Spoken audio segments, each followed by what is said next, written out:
Assalamualaikum warahmatullahi wabarakatuh. Selamat sejahtera untuk kita semua dan selamat pagi.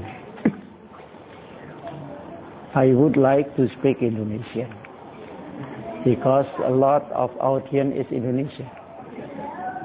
And to make no error in my speech, if there is an error, it depends to the interpreter, not to me.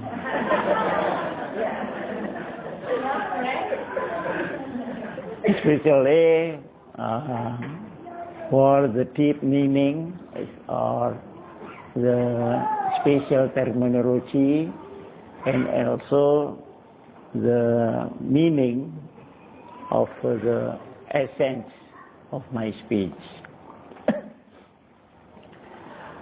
Bapak-bapak, saudara-saudara yang saya hormati, saya mengenal Gus Dur tahun 1979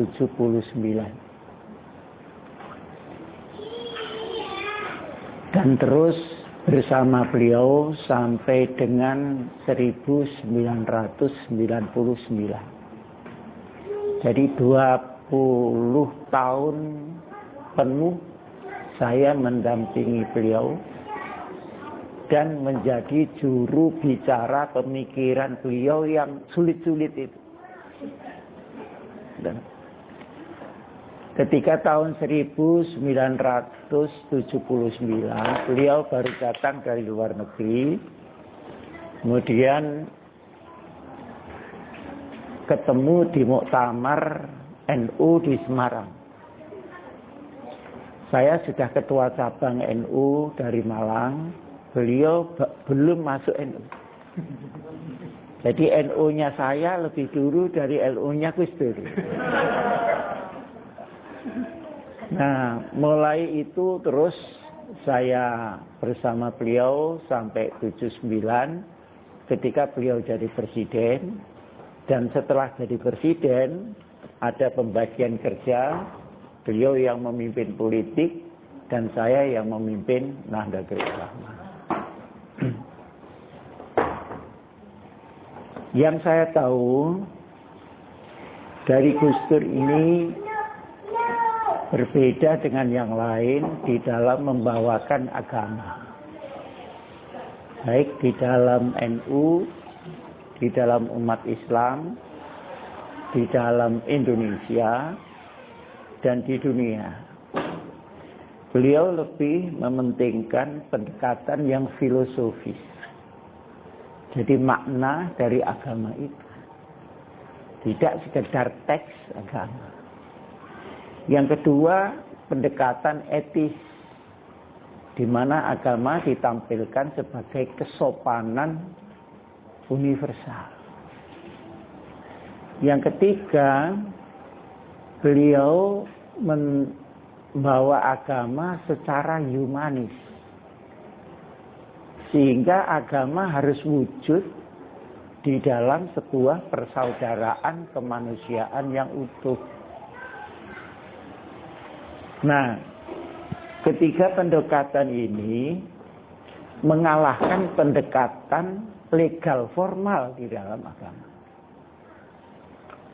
Jadi tidak terlalu memikirkan ini halal atau haram, tapi yang sebaiknya untuk manusia seperti apa. Nah, lompatan-lompatan ini, pemikiran ini oleh Gus Dur disampaikan sedikit demi sedikit. Karena harus disampaikan di NU yang sangat konvensional di dalam pemikiran. Nah, beliau selalu berceramah dengan saya dan saya harus menjelaskan lompatan-lompatan ini.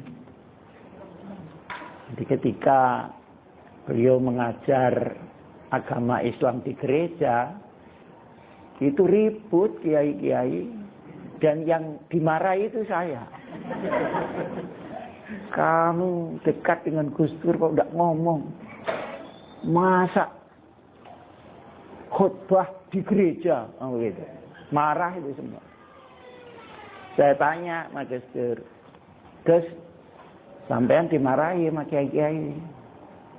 Jawabnya Gus Dur, loh, saya di situ mengajar loh, saya enggak jadi murid di situ. Bener juga tadi gitu. Akhirnya hal-hal semacam itu yang saya sampaikan ke kiai-kiai. Nah, pendekatan 3 ini menjadikan Gus Dur tidak bertumbuh kepada fikih agama, tapi bertumbuh kepada esensi agama itu. Nah, yang dipegangi tidak pernah lepas adalah teologi. Teologi ini tidak dilepaskan sama sekali oleh Gus Dur. Tapi wujud dari teologi itu harus berupa humanitas, etika, dan filosofi daripada agama-agama. Menurut Gus Dur, agama-agama itu semuanya sama kecuali teologinya. Maka yang sama jangan dibedakan, tapi yang beda tidak usah dipaksakan sama. Sehingga dengan demikian maka akan terjadi persaudaraan yang sejati, bukan hanya persaudaraan strategis atau persaudaraan politis. Nah, setelah berjalan 79, 5 tahun setelah itu, Gus Dur mulai menerapkan ide-idenya di dalam NU. Ide-idenya di dalam NU ini pada tahun 1984. Saya ketika itu ketua Ansor Jawa Timur yang menjadi ketua panitia Muktamar ke-27 itu. Gus Dur ketika itu belum jadi ketua umum PBNU, masih menjadi wakil sekretaris Dewan Syuriah. Nah, ide-idenya Gus Dur adalah satu, bahwa untuk tingkat nasional NU harus dinasionalkan. Maka harus diterima filsafat Pancasila. Toh Pancasila itu tidak ada hal-hal yang melanggar agama. Agama pun kalau difilosofikan akan terdapat butir Pancasila itu. Yang kedua, Nahdlatul Ulama harus dipisahkan dengan partai politik yang bergerak di politik praktis. Karena pada waktu itu masih menjadi bagian dari Partai Persatuan Pembangunan. Untuk apa? Supaya kemurnian pemikiran itu tidak dipersempit dengan orang mencari kekuasaan. Yang ketiga, menegaskan NU sebagai civil society yang mengembangkan mabadi' khairul ummah, artinya mengembangkan sumber-sumber kekuatan civil society. Misalnya ekonomi, pendidikan, kemudian budaya, dan apa saja yang bermanfaat kepada masyarakat. Sehingga dengan demikian tidak boleh ada jarak antara NU dengan negara. Ini satu lompatan luar biasa. Karena ketika itu NU menjadi bagian dari partai. Partai ini bukan partai pemerintah, sehingga selalu oposisi. Nah, dengan demikian pemikiran NU tidak bisa dimasukkan di dalam bangsa secara utuh, tetapi hanya terbatas kepada partai politik itu. Nah, ini pemikiran yang disampaikan Gus Dur ini tidak gampang diterima oleh para ulama. Kenapa? Karena ulama masih memerlukan justifikasi legal formal hukum fikih tentang ide-ide ini. Jadi ulama itu kalau nggak ada dalilnya itu nggak mau gitu. Jadi begini itu harus ada qala Rasulullah sallallahu alaihi wasallam ya, seperti Profesor Nadir tadi lah, qala Rasulullah begitu. Nah, untuk ini ada ulama yang sangat berjasa bagaimana melakukan justifikasi pemikiran Gus Dur itu di dalam konteks legal formal. Beliau adalah Kiai Haji Ahmad Siddiq dari Jember. Nah, salah satu kecerdasan Kiai Ahmad Siddiq adalah bahwa beliau tidak menggunakan referensi negara Islam, tapi referensi Piagam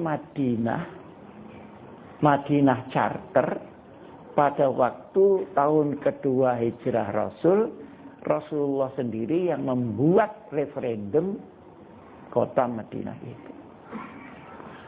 Dan ketika itu referendum kota Madinah tidak berisi bentuk negara, tapi berisi makna dan esensi negara itu. Ini di dalam Mitsaqul Madinah. Isinya antara lain, banyak di situ ada 47 pasal, tapi saya tidak hafal, karena memang bukan untuk dihafalkan. Jadi bukan peribahasa, jadi tidak usah dihafalkan. Yang pertama, persaudaraan di kalangan kaum muslimin sendiri. Jadi problem itu tidak berada pada Islam, tapi berada pada kaum muslimin. Nah, tapi karena kaum muslimin problematik, dianggapnya Islamnya yang problematik.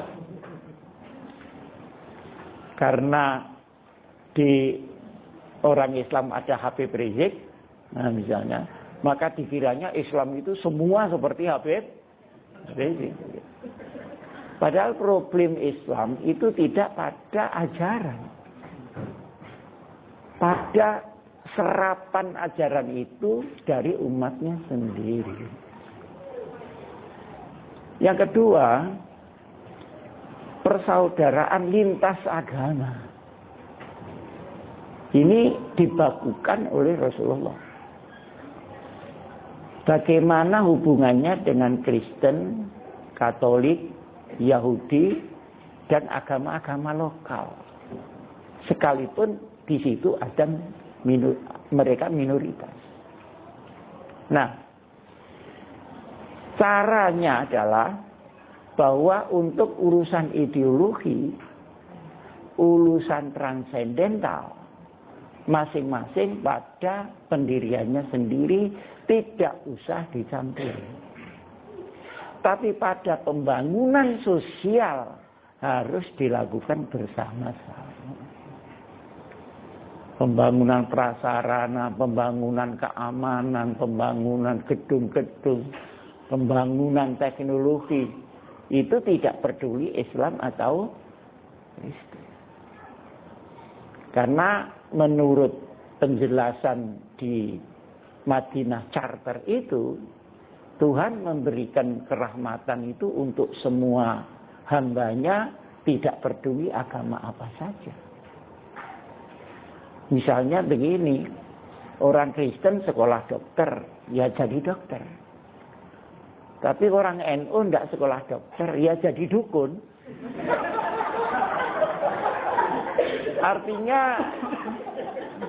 Artinya apa? Artinya bahwa ilmu kedokteran itu diberikan kepada semuanya.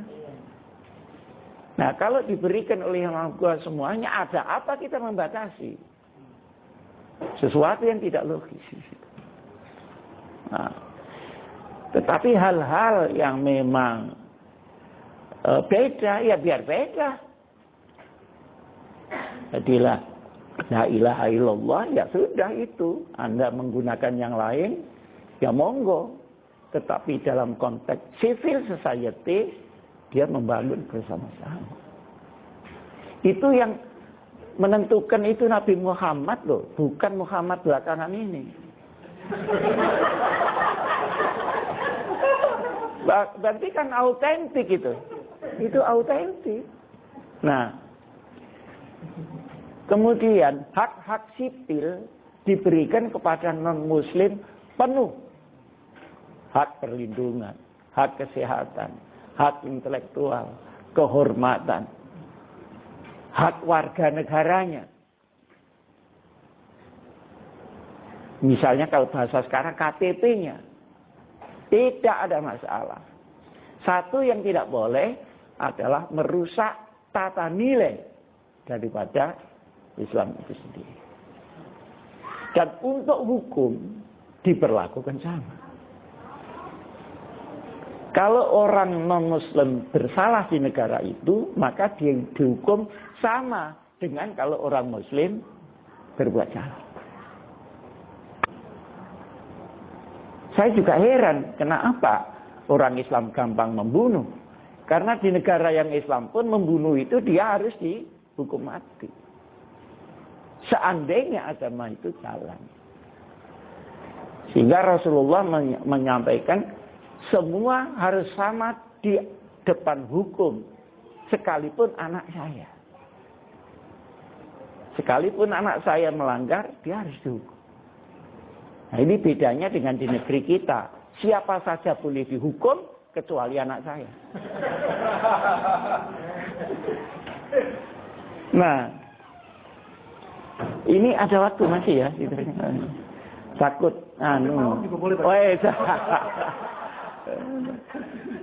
Nah, kemudian, jadi tidak ada masalah perbedaan ekonomi, perbedaan hak politik, perbedaan hak budaya.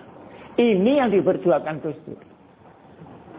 Dan orang Islam kaget karena sudah terlanjur di Timur Tengah dikotak menurut bentuk negara Islam, bukan esensi daripada Islam. Bahkan di situ ada catatan banyak nilai-nilai Islami yang berada di negara non-Muslim dan banyak nilai-nilai yang tidak Islami berada di negara Islam. Saya kalau ke Jepang, ke Korea, ini ukuran mesti persis. Tidak mungkin memalsu. Timbangan, kualitas. Malah di mana itu di Taiwan itu kalau ada barang ketinggalan di bandara balik mesti karena mengembalikan itu uang negara. Tidak mengembalikan itu kriminal. Itu negara non-muslim. Barang yang hilang ketemu semua. Nah di negara muslim seperti Indonesia barang yang ada hilang semua.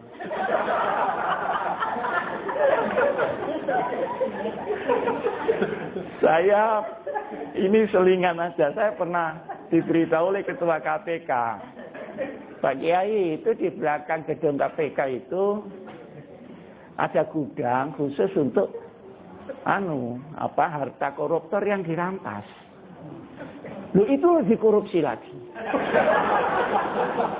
Jadi ada korupsi di atas korupsi. Negara ini kira-kira yang melakukan itu Islam atau tidak? Jadi problemnya tidak pada Islam. Tapi sayang selalu saja yang disalahkan Islamnya. Kasihan Islam itu. Nah, kemudian jadi tadi masalah hukum itu semua equal before law. Nah, yang selanjutnya keempat adalah penataan ekonomi. Penataan ekonomi itu yang diatur hanya pemerataan oleh negara. Dan yang kedua, kesempatan dan kualitas rakyat untuk mengambil rezeki itu. Negara berkewajiban untuk membuat pemerataan di dalam sistem. Kalau tidak, maka negara itu salah. Dan negara itu terancam kekacauan.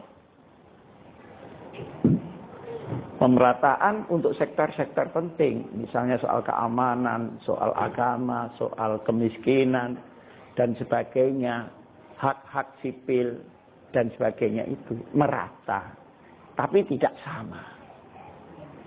Kalau hukum tadi kan sama rata, sama rasa. Ini sama-sama merasakan kalau ekonomi. Nggak mungkin orang yang tambal ban lalu minta rezeki sama dengan pabrik ban, kan nggak mungkin.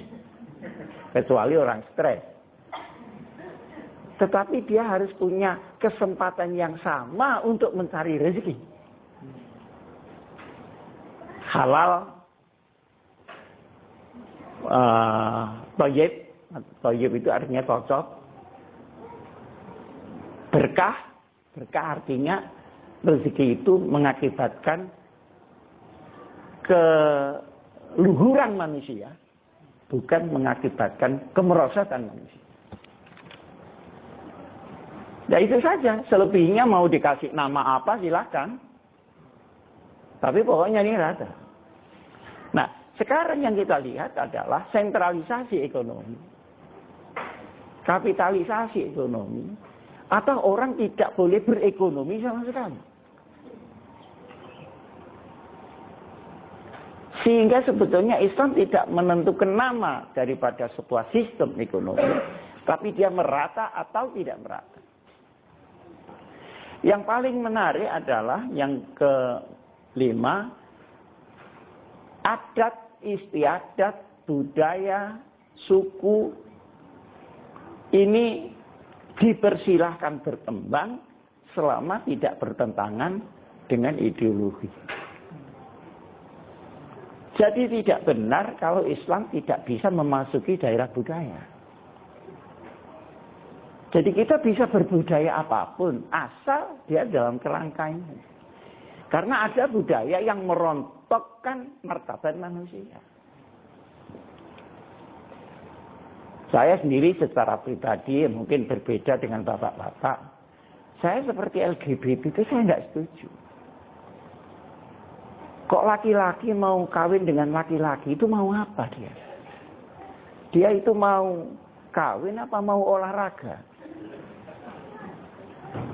Nah, ini tentu tidak boleh. Kenapa? Karena ini dianggap menurunkan apa?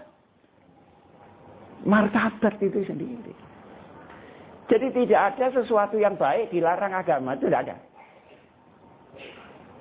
Nah, seperti adat, istiadat, suku dan sebagainya semua dipersilahkan berkembang. Jadi di luar yang ditentukan itu diserahkan kepada budaya. Nah, oleh karenanya maka di dunia Islam ini ada kebingungan. Seakan-akan orang lain melihat Islam ini kok tidak toleran kepada budaya. Memang yang di Timur Tengah itu hanya menggunakan budaya dari negaranya. Nah setelah Timur Tengah pindah ke Indonesia, nah, budayanya kan beda. Seperti di Arab, itu kalau dipegang kepalanya begini kan sopan saja. Dipegang janggutnya malah itu cinta kasih. Ya, gitu. Tapi kalau dicebek pantatnya marah dia. Karena onderdilnya ada di situ. Satu contoh begitu. Lalu di sini orang menghargai leluhur di Indonesia. Di sana tidak. Dan sebagainya dan sebagainya. Kadang-kadang yang membuat radikal dan ekstremis itu adalah perbedaan budaya yang seharusnya diakomodasi menjadi bagian yang diharamkan kemudian dihadapkan kepada agama, maka terjadilah pengkafiran dan sebagainya dan sebagainya. Padahal aslinya tidak begitu. Nah, kemudian nasionalisme juga dibangun. Jadi seluruh agama-agama yang ada di Madinah, kalau Madinah diserang, maka dia harus membela secara bersama-sama. Dan perang di dalam Islam itu ada aturannya. Perang itu hanya kalau diperangi. Kalau tidak, dia tidak bisa mengambil inisiatif untuk perang. Oleh karenanya perang pada zaman Rasulullah itu selalu di dekat Madinah, tidak Mekah. Karena Mekah tempatnya musuhnya Rasulullah. Dan mesti dihadapi di luar kota, supaya tidak ada destruksi di dalam kota. Jadi begini ini sudah tertata secara rapi. Jadi ada nasionalisme di situ. Jadi kalau Indonesia merdeka dibela oleh Islam, oleh Kristen, oleh Hindu, itu sudah benar. Dan nasionalisme ini menurut Mitsaqul Madinah adalah kecintaan untuk membangun Madinah itu tanpa dia eksklusif terhadap negara yang lain. Karena eksklusif itu tidak mungkin. Dan Islam itu rahmatan lil alamin, bukan rahmatan li Saudiyin. Nah ini semuanya, kadang-kadang klaim-klaim itu salah. Karena Islam itu datang di Saudi, dikiranya untuk orang Saudi saja. Padahal ini rahmat untuk seluruh alam. Bahkan yang non-muslim juga akan terlindungi ketika Islam itu etis, seperti yang tadi disebutkan oleh Gus Dur, filosofis, kemudian humanis. Dia akan mendapatkan perlindungan dari tegaknya syariat ini. Nah, minoritas selalu dilindungi.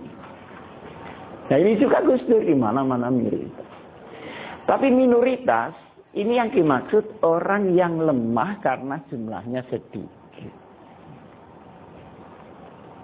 Tapi di negara yang sentralistik, minoritas menjadi mayoritas di dalam potensi, mayoritas menjadi minoritas di dalam potensi. Ini harus dibedakan. Di Indonesia, ekonomi Indonesia yang 80% dikuasai 2,3% penduduk. Sementara yang 20% dibagi 240 juta penduduk. Ini yang minoritas yang mana? Minoritas dalam jumlah ataukah minoritas dalam potensi? Nah, kalau minoritas dalam potensi dia harus diratakan itu. Nah, kalau dia minoritas tapi mayoritas di dalam potensi, dia juga tidak boleh mengambil begitu saja seluruh kekuatan resources daripada negara. Ini sudah sangat gamblang. Dan kelihatannya Gus Dur berangkatnya dari situ, tapi nggak pakai dalil gitu ya. Karena Gus Dur itu kan nggak suka pakai dalil itu. Gus sampean kok nggak pernah dalil, seperti orang Arab saja gitu. Orang Arab itu kalau ngomong-ngomongan tuh dalil aja Bu. Nah dikiranya oleh orang Indonesia bahasa Arab itu dapat pahala, lah ini repotnya.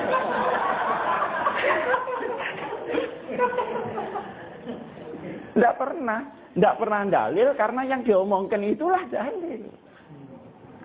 Jadi ketika ini dipindahkan ke ulama-ulama, ya, dipindahkan ke ulama-ulama NU yang begitu itu konvensionalnya, kaget. Tapi kemudian ada ratifikasi dari Kiai Haji Ahmad Siddiq ini. Dan ada garantornya, namanya Kiai Ashad Samsul Arifin. Saya yang tanggung jawab. Kalau ini nanti di hadapan Allah salah, saya yang akan bertanggung jawab pada Allah Subhanahu wa Ta'ala. Gitu-gitu masih jalan di NU itu. Kalau di sini diceritakan aneh-aneh saja. Ini di jalan. Garantor itu. Sudah beritahu seluruh umat. Kalau ini salah, saya bertanggung jawab kepada Allah Subhanahu wa taala. Maka reda itu semua. Maka satu-satunya organisasi yang menerima Pancasila paling awal adalah NU. Nah, setelah 84 ini berjalan 10 tahun, Gus Dur memimpin NU, mulailah ada tanda-tanda reformasi. Nah, tanda-tanda reformasi ini di Indonesia menarik Gus Dur supaya saya mau jadi presiden, Pak Hasyim. Loh, mimpi kapan? Itu betul, jangan percaya, boleh. Pokoknya saya ingin jadi presiden dan jadi. Ya Allah, amin, amin, amin, gimana gitu aja. Karena tidak masuk akal saya. Dari mana saya jadi presiden? Tapi begitulah yang Maha Kuasa kalau ngatur. Begitu ada konflik antara kanan dan kiri yang keras, maka moderasi Gus Dur ini yang dipakai. Di samping beliau melakukan demokratisasi tanpa mengenal takut. Karena itu perpindahan dari rezim militer ke rezim sipil. Siapa yang berani berada di depan? Dulu itu sangat takut sama militer dulu, tapi sekarang militernya yang takut. Itulah dunia. Dulu itu kalau orang takut, zaman Pak Harto itu rumahnya ditulisi keluarga ABRI.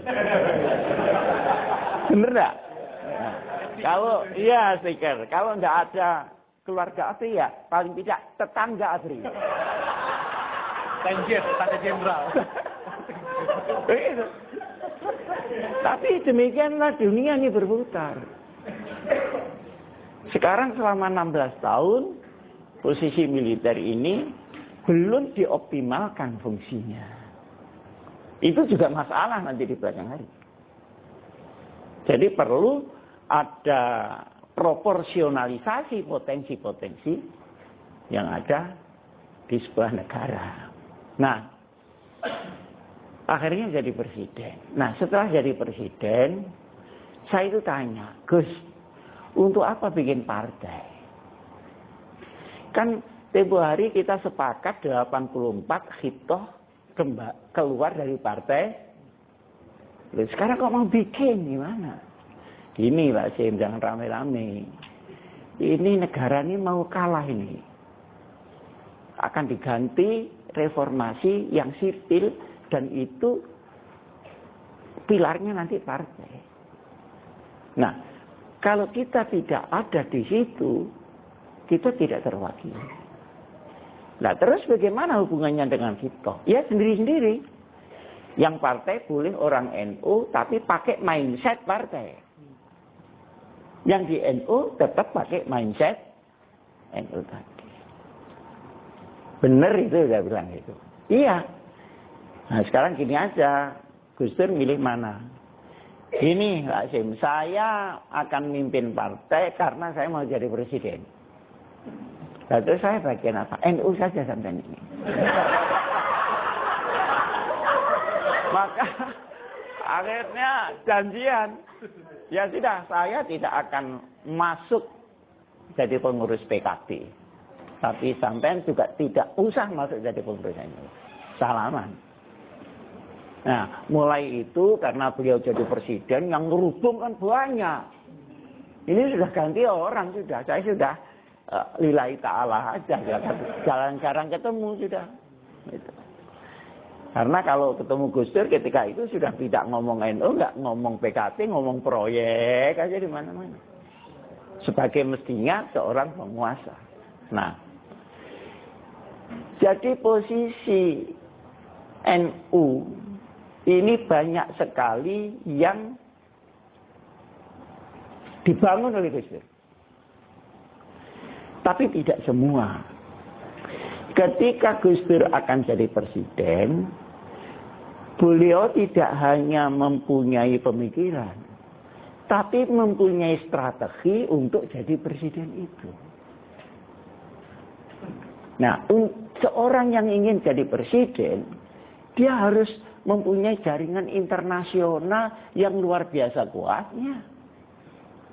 Nah, jaringan internasional itu sebetulnya itu masalah strategis dan masalah taktis, bukan masalah pemikiran. Jadi kalau kemudian ikut yayasan Simon Peres, saya suruh ngantarkan ke Vatikan, nggak tahu berapa kali, udah lupa. Itu semuanya strategi. Nah, anak-anak yang Gus Durian ini nggak bisa membedakan karena nggak bareng. Dikiranya itu juga ajarannya Gus Dur. Nah, hebatnya Gus Durian ini lebih Gus Dur dari Gus Durnya sendiri.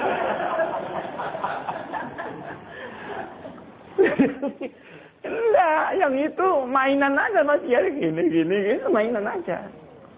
Nah, di samping karena humanitasnya, banyak orang lain yang menulis tentang Gus Dur. Nah, menulis tentang Gus Dur itu ada tulisan biasa, ada tulisan yang bersifat ajaran.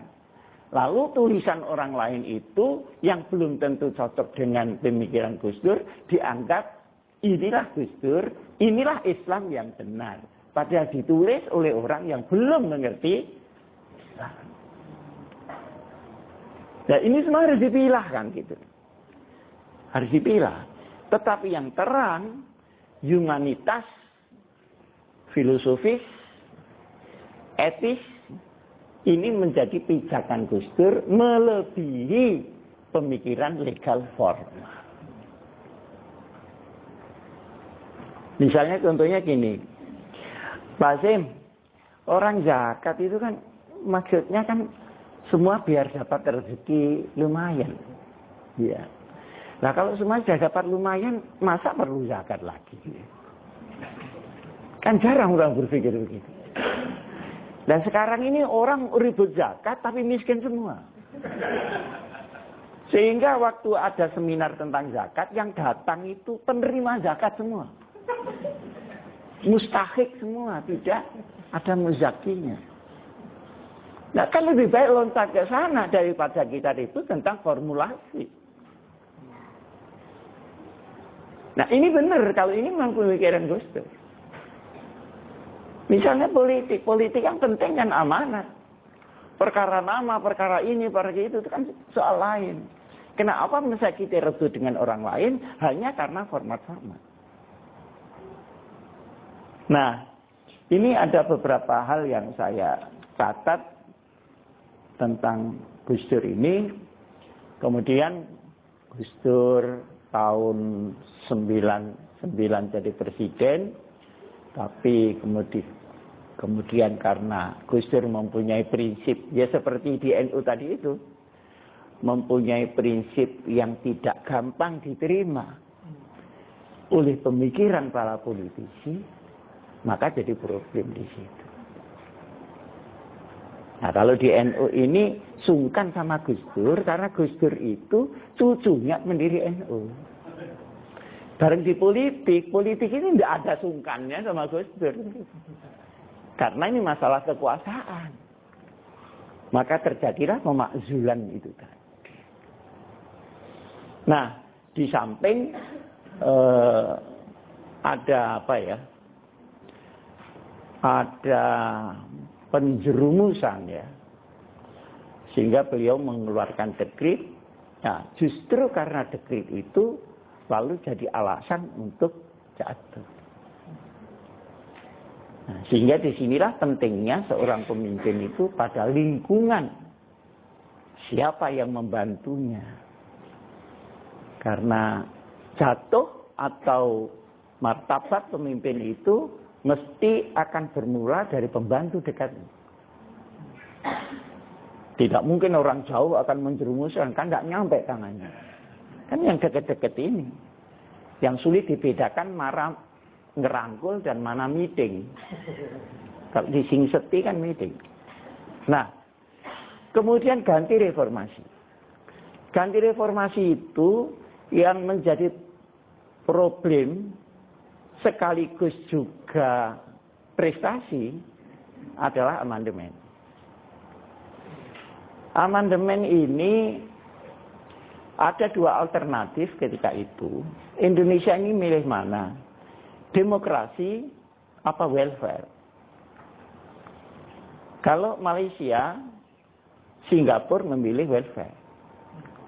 Karena dengan kesejahteraan demokrasi akan tumbuh. Indonesia memilih demokrasi. Kenapa? Terlalu lama ditekan itu loh, 30 tahun itu. Kan kepingin dia bebas bebasnya. Akhirnya memilih demokrasi bukan welfare. Pada proses reformasi ini tadi. Nah, ketika ini dimulai, ternyata arus demokrasi itu melampaui kemampuan pemikiran demokrasi rakyat awam ini. Jadi ada overdosis di situ, sehingga di dalam Undang-Undang Dasar banyak titik-titik yang asalnya menjamin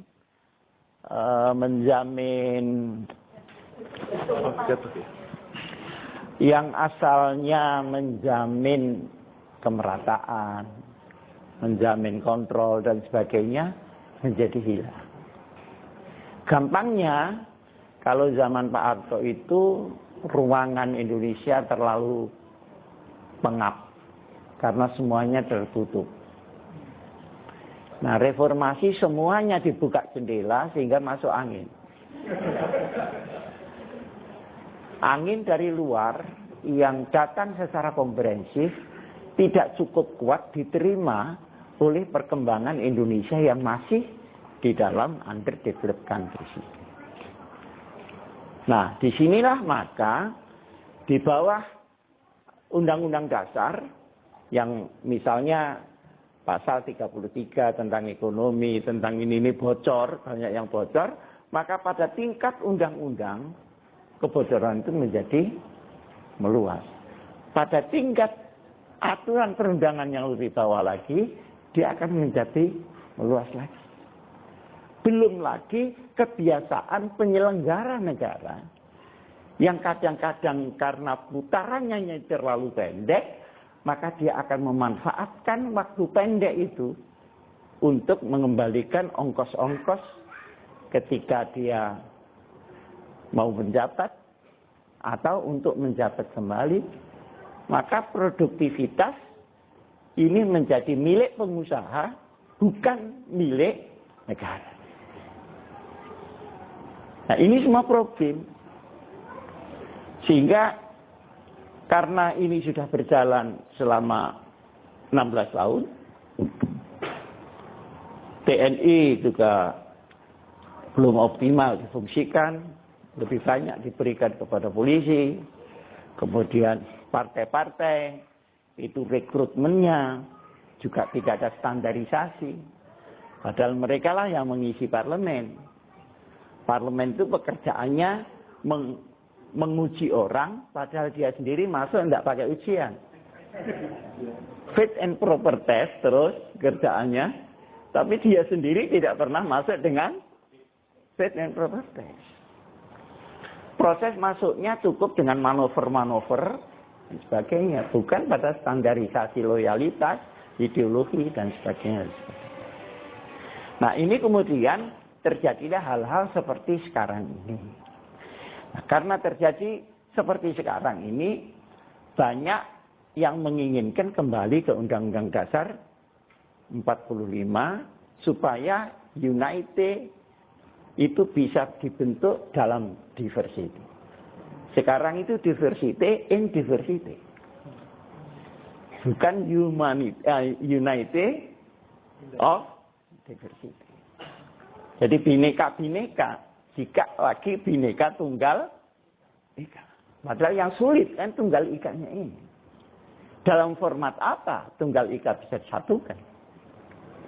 Nah, ini problem-problem yang ada pada kita. Dalam kondisi seperti ini, maka ada dua arus besar yang masuk di Indonesia. Arus radikalisme plus terorisme kanan yang berwatak agama. Dan masuk liberalisasi baik liberalisasi pemikiran, liberalisasi agama, liberalisasi hukum, liberalisasi ekonomi, liberalisasi budaya yang masuk secara bersama-sama dan ini berhadapan-hadapan. Nah, ketika berhadapan-hadapan, maka kemudian silih berganti mencari peluang. Misalnya, sekarang di dunia ini tidak lagi bipolar, tetapi sudah monopolar. Dulu Barat dengan Timur sendiri-sendiri. Sekarang Barat dan Timur sama-sama cari rezeki. Gitu kira-kira. Gampangnya omongan kan gitu. Jadi dulu Timur dan Barat sendiri-sendiri mengerek bendera ideologi kapitalisme, komunisme. Sekarang komunisme sak kapitalismenya cari rezeki bersama-sama. Nah, yang menjadi sasaran adalah daerah istiwa yang memang menyimpan energi itu. Termasuk di dalamnya Indonesia. Maka antara ideologi liberal dengan ekonomi liberal dengan hukum yang liberal ini masuk secara seragam. Saya akan mengambil contoh bagaimana seorang bisa menguasai di Indonesia 2 juta hektar satu orang tanah. Sementara bapak-bapak yang dari Monas nanti pulang ke Jakarta cari satu kapling tidak ketemu. Untuk rumah saja. Nah, sekarang liberalisasi hukum. Hukum dalam kondisi kekuatan ekonomi yang begitu berat dan kekuatan kekuasaan, maka hukum ketika terhimpit oleh keduanya, maka hukum menjadi tidak jelas eksistensi. Ini sudah kita bisa lihat. Sehingga rakyat ini sulit mencari keadilan, karena untuk keadilan dia harus membayar pengacara. Rakyat mana yang kuat membayar pengacara? Nah, sementara hukum menjadi haknya kaum elit yang berduit, tidak lagi orang-orang terlindungi secara baik. Politik misalnya, sama. Jadi politik itu mestinya ada standarisasi, 1, kompetensi, 2, loyalitas, integritas, dan sebagainya. Ini tidak terjadi. Sehingga arus yang masuk di parlemen itu heterogen. Padahal disitulah yang membuat undang-undang. Sementara presiden dituntut terus untuk begini-begini, padahal kemampuan presiden tidak full seperti dulu pada waktu Undang-Undang Dasar 45. Semua mintanya kan ke presiden, padahal undang-undangnya ada di parlemen. Nanti di sini undang-undang di parlemen masih diuji di MK.